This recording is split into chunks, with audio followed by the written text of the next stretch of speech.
Welcome to Microsodes.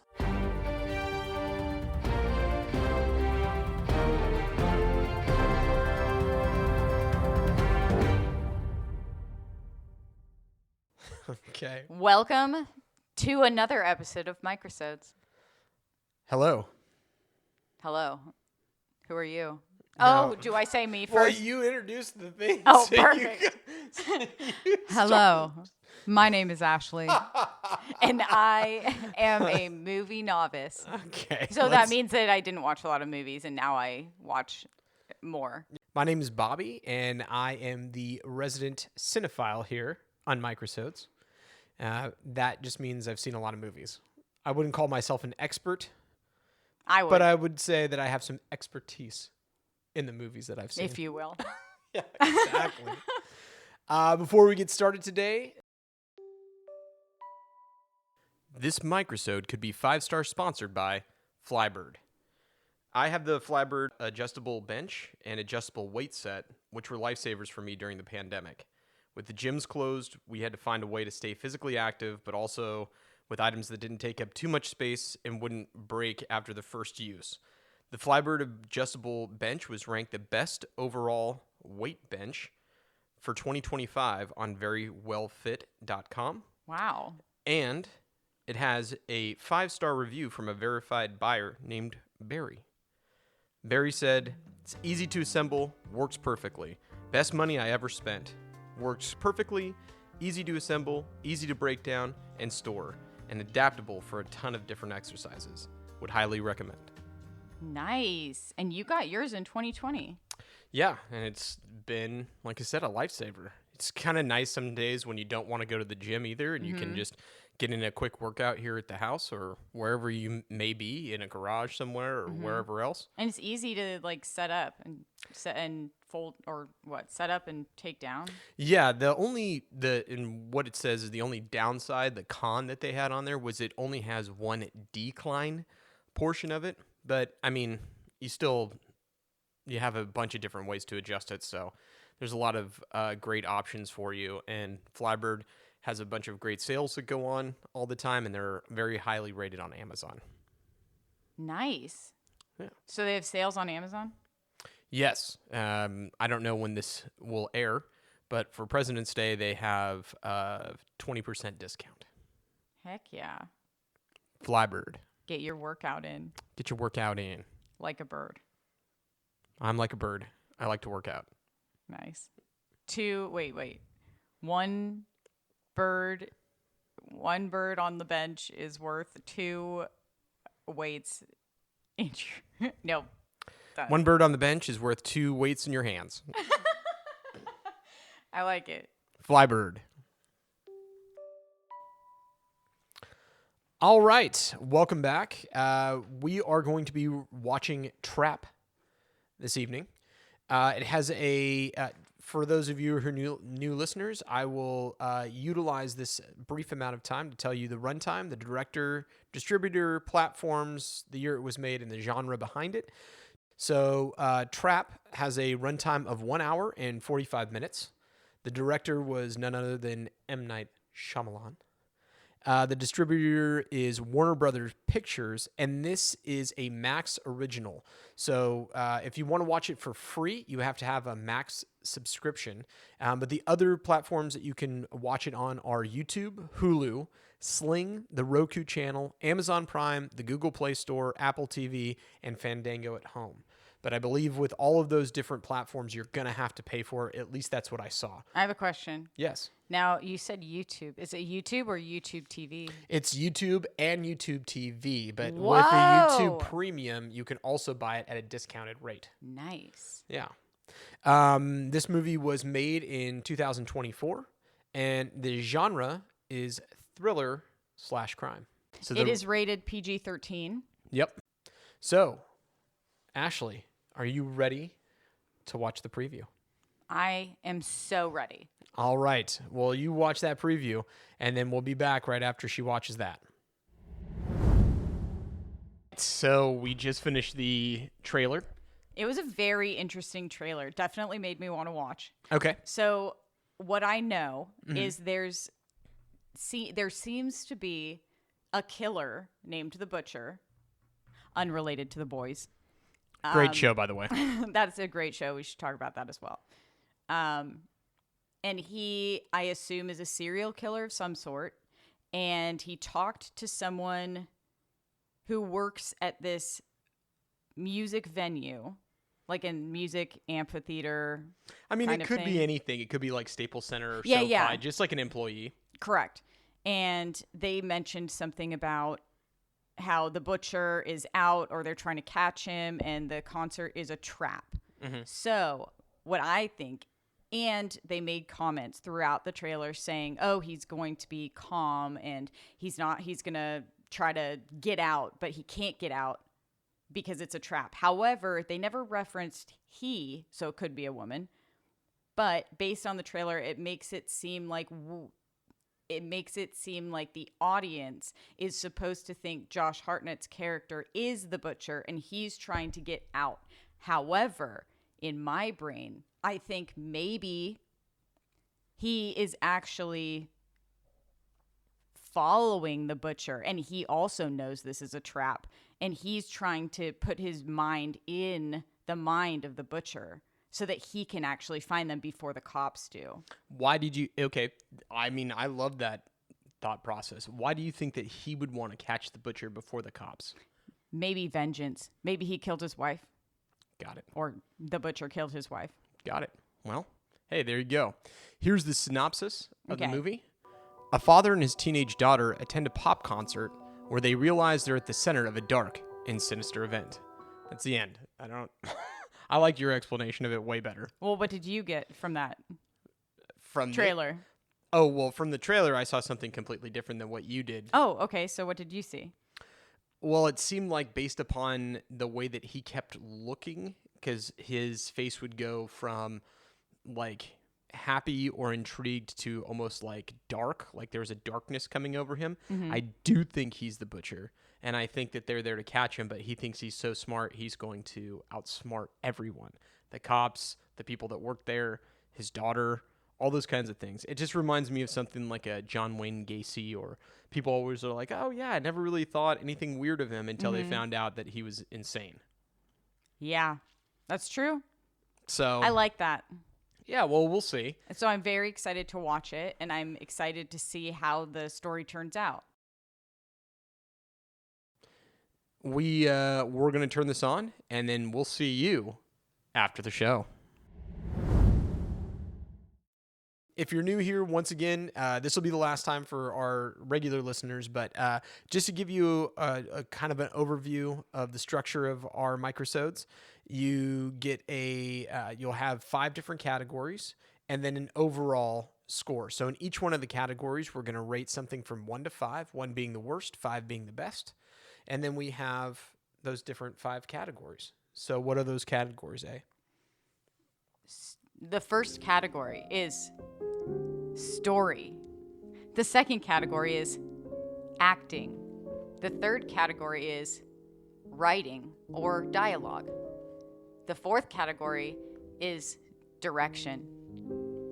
The fifth category is visuals.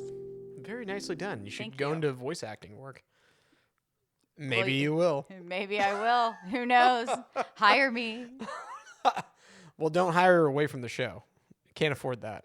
I'm not even My paying voice her. can do both. Fair I'll enough. do my vocal exercises. Nice. All right. So, did you want to start out, or would you like me to start out? I can start. Okay. So, once again, just as a very quick reminder, so we're starting off with story. This is going to be a score of 1 to 5, 1 being terrible, 5 being awesome. I gave story. See, now doing these and knowing that you put percentages or points, should I do that? It's up to you. I mean, if you want to switch it now, you could. No, it's fine. Okay, leave it for this one and then switch it to the next. Okay. All right. So for story, I gave it a 4. Nice. Okay. I think the story was definitely unique. It was engaging. It had me like guessing and trying to think or trying to figure out what's going on the entire time. I liked the way the story was told. And although I thought maybe I like the way the story was told, I liked the amount of characters it had in it. It was like just enough main characters to not get too confusing or convoluted. Okay. But it had more than some. Okay. I liked it. Nice. I'm pretty close to what you were saying. I gave it a 4.4. I know. See, that's kind of what I was thinking. Yes. Because it is unique. And that was what I said. If you guys have listened to the Cattle Lake the Cattle Lake microsode, you're going to hear this again. If you haven't, please go back and listen to Cattle Lake. But M. Night Shyamalan tends to produce movies that keep you kind of guessing or have twists and turns, keeps the audience in a bunch of, just kind of trying to figure out what's really happening. This story, for me, wasn't any different. I thought this isn't something that I'm going to ruin because it's in the preview, but they basically shut down this entire music event to look for a serial killer, which I thought, I've never really thought about that before, but with everything that goes on, like Taylor Swift's Eras tour, right? Or those kinds of things. I wonder how many people show up to those events.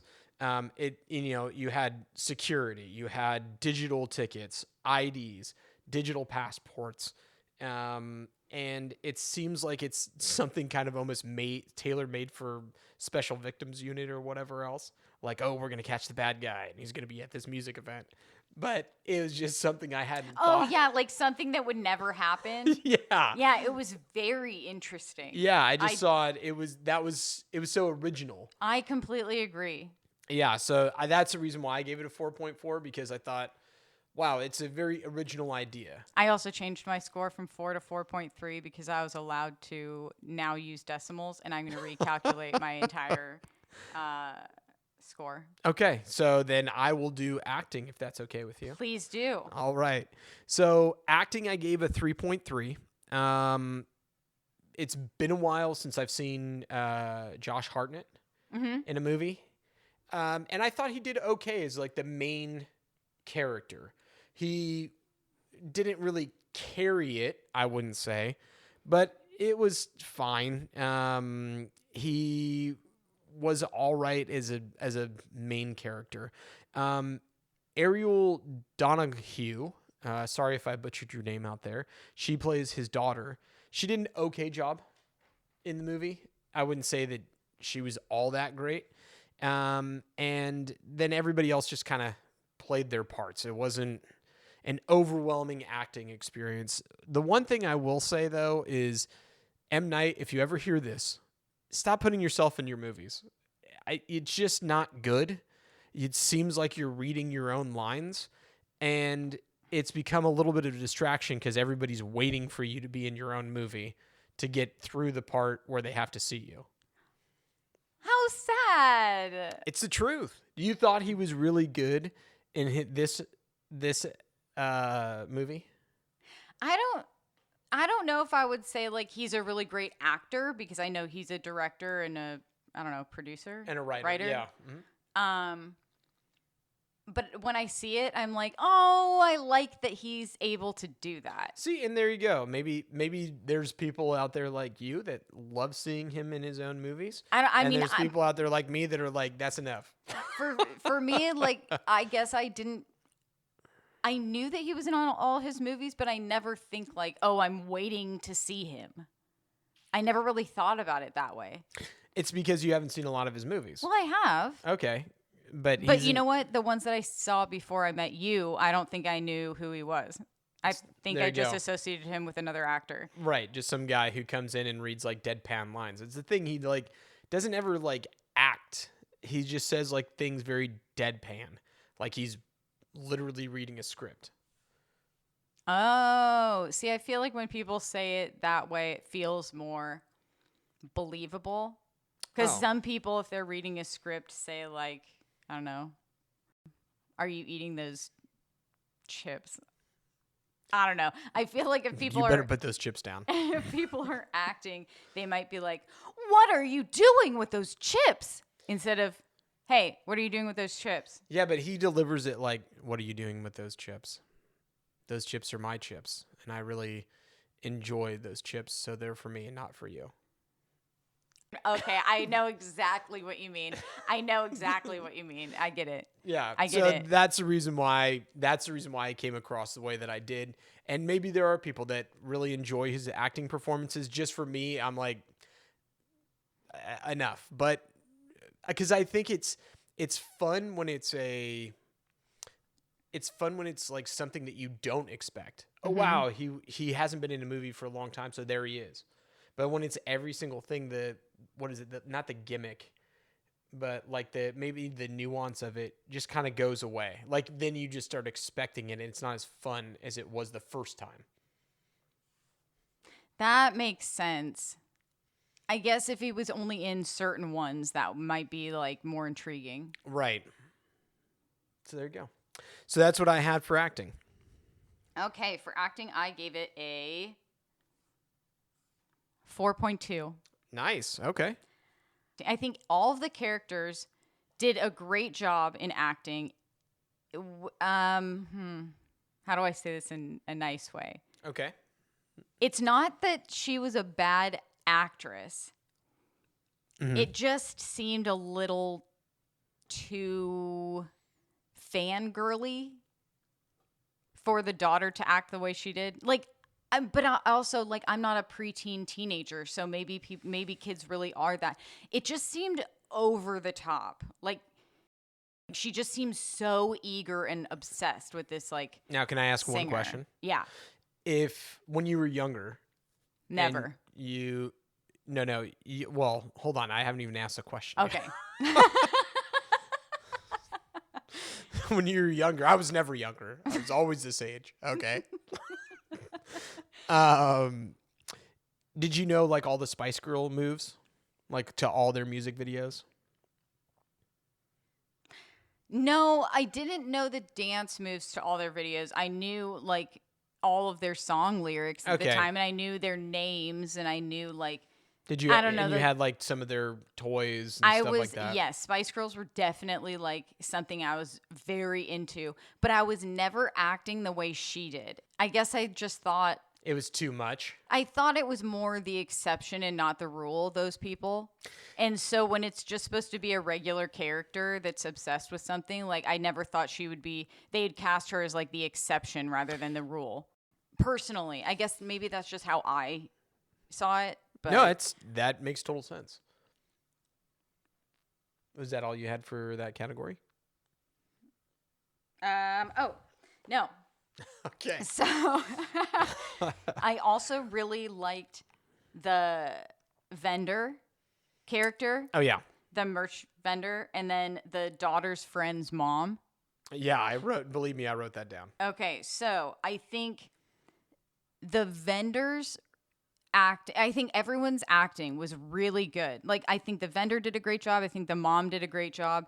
I think the vendor was a little too eager and trustworthy than a normal human being probably would. Uh-huh. Especially in that situation, and especially like the demographic he was in that circumstance. Okay. He like volunteered the critical information too easily. I understand where you're coming from, but that the Josh Hartnett's character came from almost a place of authority. So I think that's the reason why he volunteered so much information. But it was the other guy that was volunteering so much information. That's what I'm saying. Josh Hartnett's character was very trustworthy because he was in a quote unquote position of authority. Oh, okay. Because he told them what he does. I don't want to say it because I don't think that they show it on I don't think so. the preview, so I don't want to ruin it. But it was like Josh Hartnett presented himself as a trustworthy character, and I think that's the reason why the guy wanted to trust him so much. Mm-hmm. And I really think that his interactions with the friend's mom, who he saw at the Oh, concert, yeah. were so real. Yes. Like the mom's reaction was very real. She was emotional in one aspect of emotional. I'm not going to say if it's good or bad, doesn't matter. Right. But she was incredibly believable. She wasn't too over the top, but she wasn't too muted either. Yeah. And then they had a conversation, and the way he immediately like changed the emotion of the entire dialogue, his character, it was just so believable. I felt immersed in this. Like the actors did a very good job to me. Awesome. Very cool. Awesome. You're up next.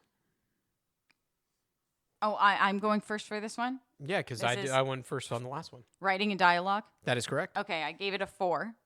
Okay. I thought it was realistic and engaging. I think it did reveal information about the motives of everyone.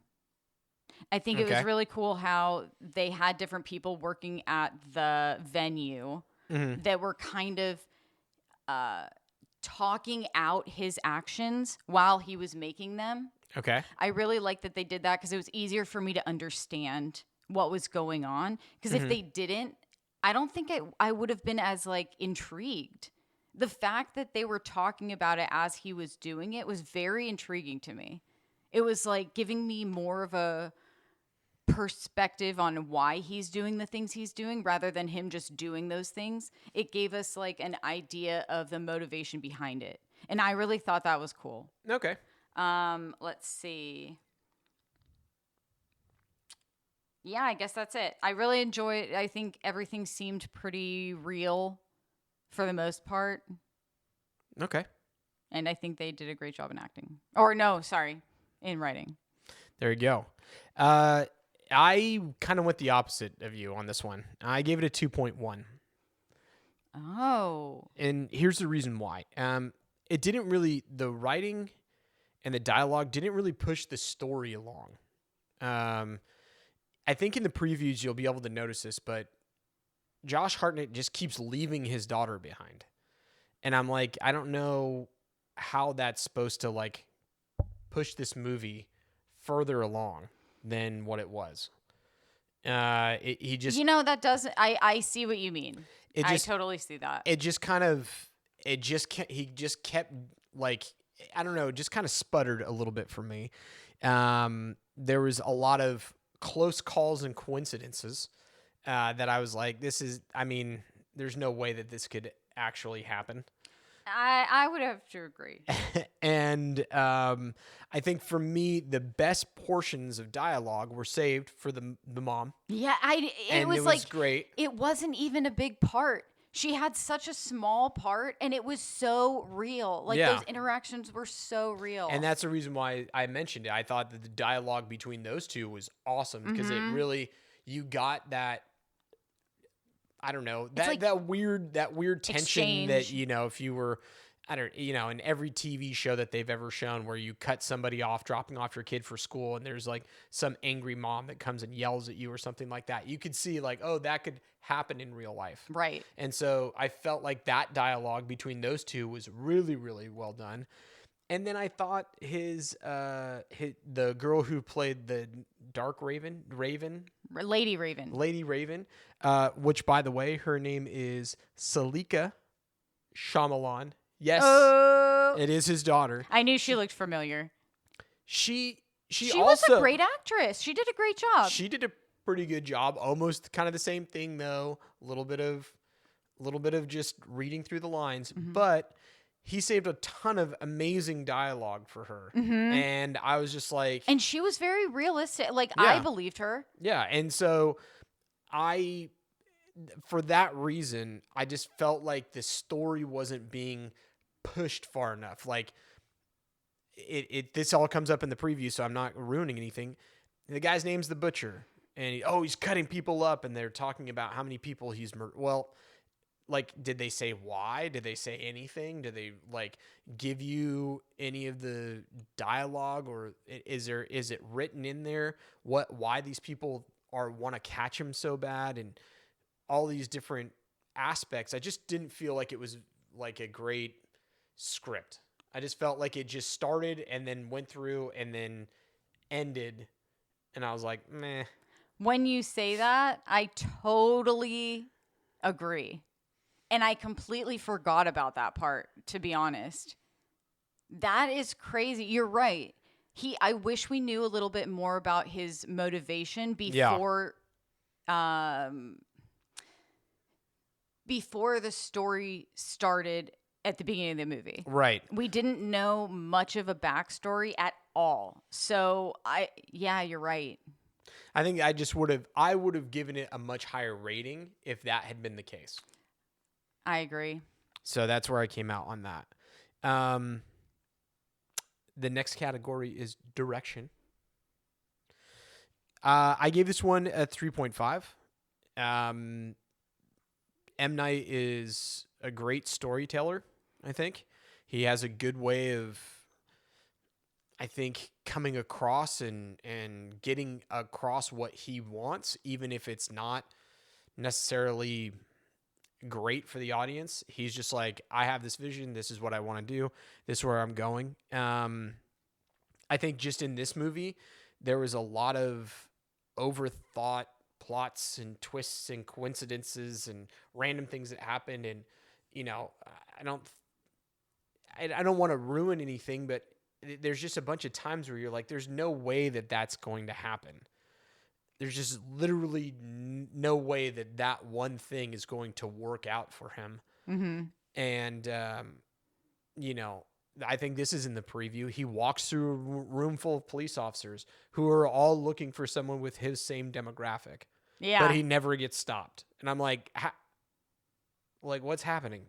Like, what is this? Yeah, that's true. So I think M. Night has it's an interesting mind, and sometimes there's hits, sometimes there's misses.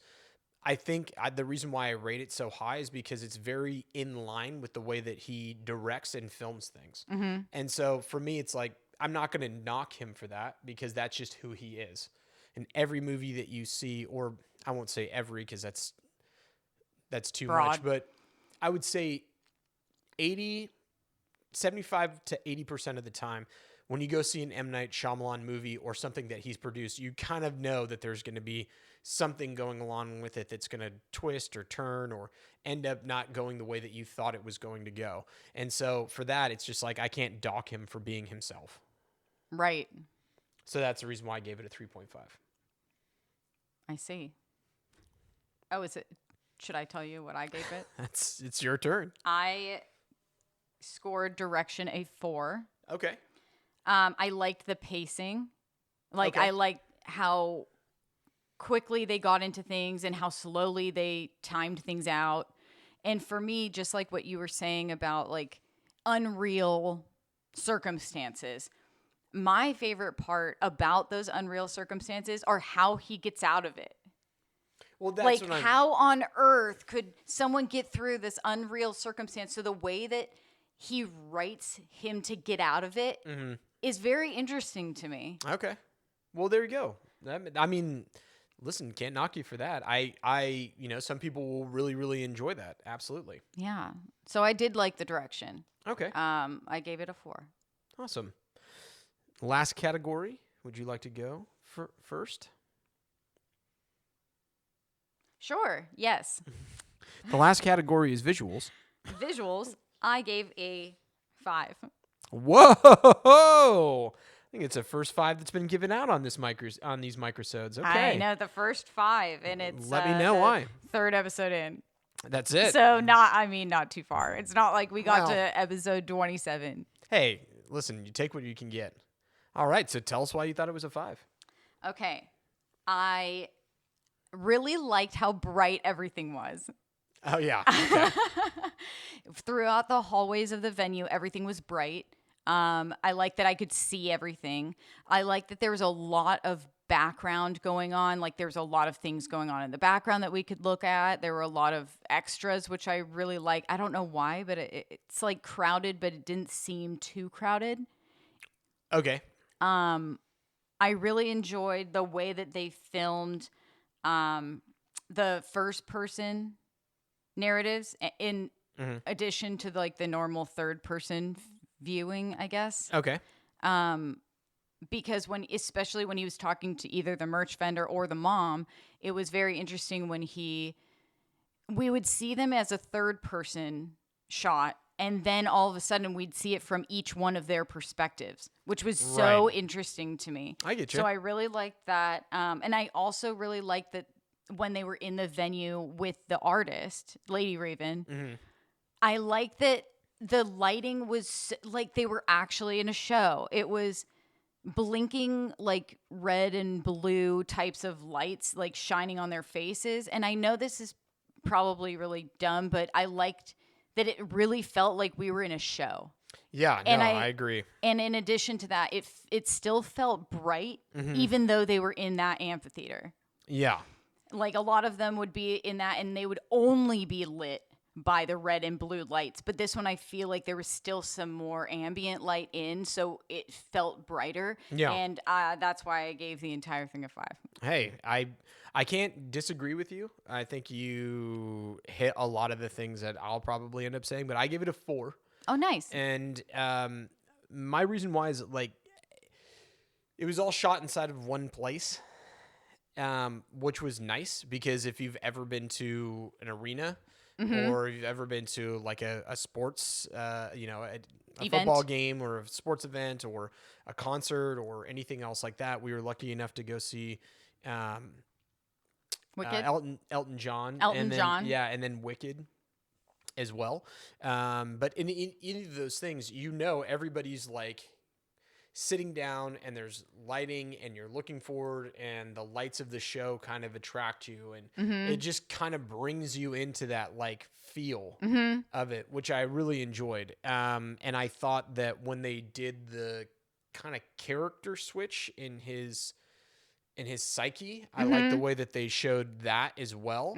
I don't think I'm ruining anything by saying that. I don't think so. Okay. And so, yeah, I just thought it looked really, really nice. And even though it was only shot in one spot, I like that they went to a couple of different areas. And then when they would go outside, it was light. When they would go back in, it was dark. There was something about the end of the movie that I didn't enjoy. I can't really put my finger on it. But the visuals? Yeah, there's just something about that. Is there a reason?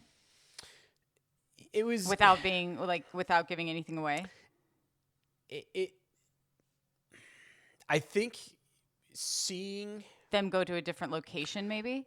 Maybe that's what it was, but just the interior shots from inside a different location and different vehicles. Oh, right. I was like, I don't know. There was just something about it that just didn't, I was like, it's great, but not like a 5, not to me at least. You know why? Why? It was probably the darker visual scenes. Like the lightness and darkness. It absolutely could have been. But I will say that they used a lot of practical effects. There wasn't a whole lot of CGI on this, and I really enjoyed that as well. I said it before, and I'll say it again. I'm a huge fan of practical effects. It's the way I grew up, and so I like that a lot. So my overall score for the movie, even though I really enjoyed it, I gave it a 3.46. It's not a 4 or 5 to me. I said I really enjoyed the plot and the story, and I think that there was a lot of really, really good moments in the movie. But overall, I would say it's just kind of a watch it and then forget it. Like maybe you might see it one more time in your life, but I mean, I don't know if anybody really would, because now the first time that you see it, you know everything. So I don't know if I would ever watch it again. I definitely recommend people to see it at least once. And please, if you have totally different opinions of either what I said or what A said, please let us know. But it just, I don't know. It just felt like a movie you see once and then you just forget about it. I see.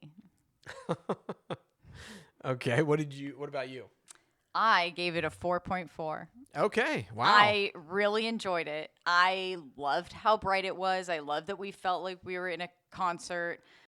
Even though it didn't feel like a puzzle, it still had a twist at the end. I really enjoyed the story, and I think because there were so many psychological aspects of it, I think that's what really hooked me. That makes sense. I really enjoyed seeing, like the psychological descriptions that were in it. Yeah, it makes total sense. Like I said, it's not my favorite movie that I've ever seen, but I think it was really good, and I think it's worth a watch at least once for I agree. everybody. I really like it. Yeah. I would watch it again. Oh, okay. Like I said, I don't think I would, just because it's now that I know exactly what's going to happen. Yeah, that's true. I get it. So it's just kind of like, I don't know. It's fine. That makes sense. I mean, M. Night Shyamalan pretty much has movies that you don't really need to watch again. Right. Because once you know, like, the biggest part of the movie, it's like, oh. Okay. Oh, yeah. I thought you were saying something to me. I was No, like, oh, no. yeah. Yeah, exactly. You know, it's you watch it once and you're like, Got it. oh, cool. That's awesome. Yeah. But it's not going to be like your favorite movie that you've seen 600 times. Right. Yeah. I can't even, I mean, that's kind Yeah. of why I don't watch movies twice, because it's like, that's the point. Yeah, but sometimes you just have to watch a movie again because it's just so darn good. Like The Muppets Christmas Carol. Absolutely. That's number one on the list. Number one. Number one. All right. Well, like I said, if you've made it this far, thank you so much for listening to another episode of Microsodes. We'll see you next time. Thank you so much for listening. From Bobby and Stella, the cat correspondent, we say good evening. A, do you have anything that you'd like to say to the people? Why am I last? I don't know. Stella, you're last now. Okay. Well- Sorry. That's very true.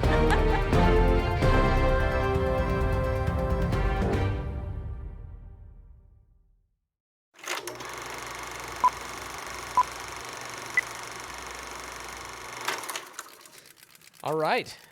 Well, another microsode. In the books? No. What is it called? Yeah, What do you got it. In the books? Yeah, in the Thank books. God.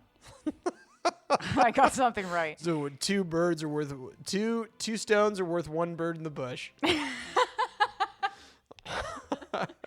Man. If you've gotten this far, once again, thank you so much for listening to our microsode. 6 of 1 makes you stronger than yesterday. I don't know. Oh no. She's I'm losing it. she's not losing it. She just she has this very difficult time with colloquialisms. I think that's how you say it. And No, it's supposed to be funny. Like, what doesn't kill you makes you stronger. no, so you what, say, what like, doesn't kill you makes you more afraid of what didn't kill you. Like if you're in a car accident, you're gonna be more afraid of that. It didn't make you stronger. I mean, there could be, yeah. Yeah, you just have, like, a trauma associated with driving for the rest of your life. Yeah, exactly. Or if you got struck by lightning twice, it didn't kill you. I don't know if you're stronger or not. You're probably gonna get hit a third time. You're definitely more electric. You're definitely more electric. Do you think you could drive in the carpool lane? Hey! Hey! I'm This is definitely gonna be on Patreon. Yeah, I think so. You could get an EV clean sticker to put on the back of your car, like the old Prii used to have. Let's put it on the back of you. Prius, yeah. No, me. because it's not carpool, I guess. Well, I mean, you could probably get out of a ticket if you were driving as fast as you could to try to get home if you knew there was a lightning storm coming. If they pulled you over, you'd be like, here's my I've been struck by lightning twice card. And if you're standing around me, you're probably going to get struck by lightning. I bet that cop would let you go. I mean... Do you want to get hit by lightning? I've got the window down. You're going to be standing right here. That's so true. That is very true. And if I roll up my window and push you out, it'll definitely get you. Exactly. That lightning's coming for you. Exactly. As they used to say, get ready to ride the lightning. But that was a very negative connotation. Who said this? Cowboys? No. Well, I wish it was Cowboys, but it was people before they used to throw the switch on the electric chair. Holy Yeah. switch. Yeah. Shout out to all those people, Switchers. all the switchboard people that used to have switchboard jobs. Oh, man. All right. Well, if you made it this far, thank you so much for listening to another one of our microsodes. Really appreciate you guys. Have a wonderful evening. Goodbye. And our And special good night. Or good morning. I'm so sorry. have a great day. But also our special correspondent Stella wishes you all a wonderful day. Oh, maybe that's how we should end it. Stella wishes you a wonderful day. Yeah. So we'll say, We hope your day's amazing. yeah, we hope your day's amazing. And our correspondent wants to wish you all a happy day as well. Happy day. Yeah. Oh, that's very cute. Thanks, Stells. Thanks, Stells. Thanks, Stella Bear. All right. All right. Signing off, and thank you again. See you next time. Goodbye.